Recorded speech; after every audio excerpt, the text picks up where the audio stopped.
को गुलाम बनाकर बहुत बादशाह बने, इंसानों को गुलाम बनाकर बहुत बादशाह बने, गुलामों को इंसान बनाकर बादशाह बने, उन्हें हम बाबा साहेब कहते हैं, उन्हें हम बाबा साहेब कहते हैं। आदरणीय वशिष्ठ अतिथिगण, मंचासीन सम्मानित महानुभाव, बाबा साहेब के जन्मदिन के उपलक्ष्य में प्रोग्राम कमेटी व युवा शक्ति, मातृशक्ति, आप सभी को मेरा जय भीम। नारी के मुक्तिदाता, गांधी के जीवनदाता, संविधान के निर्माता के 14 अप्रैल 2024 को बनाए गए डॉक्टर भीमराव अंबेडकर के जन्मदिन के उपलक्ष्य में मैं हिमांशी साखला आप सबके सामने डॉक्टर भीमराव अंबेडकर के बारे में अपने विचार रखना चाहती हूँ, जिन्होंने देश के लिए विलासिता को ठुकराया, जिन्होंने देश के लिए विलासिता को ठुकराया, जिन्होंने गिरे हुए को स्वाभिमान सिखाया, जिन्होंने गिरे हुए को स्वाभिमान सिखाया, जिन्होंने हारे हुए को तूफानों से टकराना बताया, वे अनमोल दीपक बाबा साहब कहलाए, वे अनमोल दीपक बाबा साहेब कहलाए। 14 अप्रैल 2024 को बाबा साहेब का जन्मदिन बड़े ही हर्ष उल्लास के साथ पूरे भारत में ही नहीं पूरे विश्व में बहुत धूमधाम से मनाया जाता है।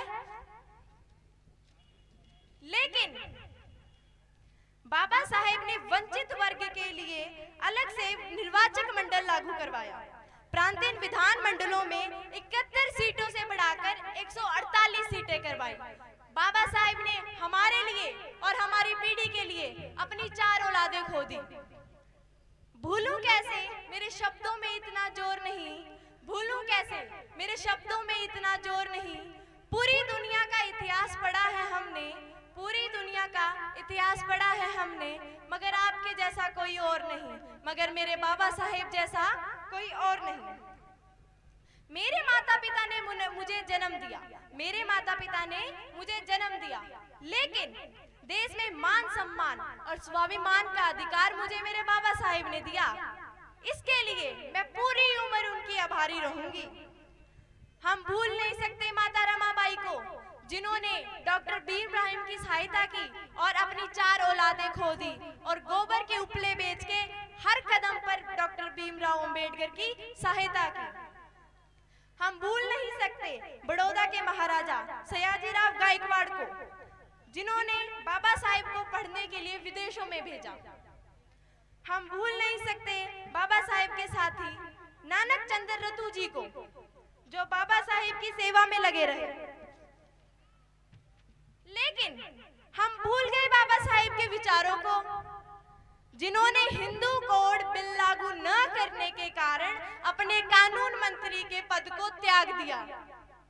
नारी की सम्मानता, शिक्षा के लिए, बराबरी के अधिकारों के लिए उन्होंने पुरजोर मेहनत की।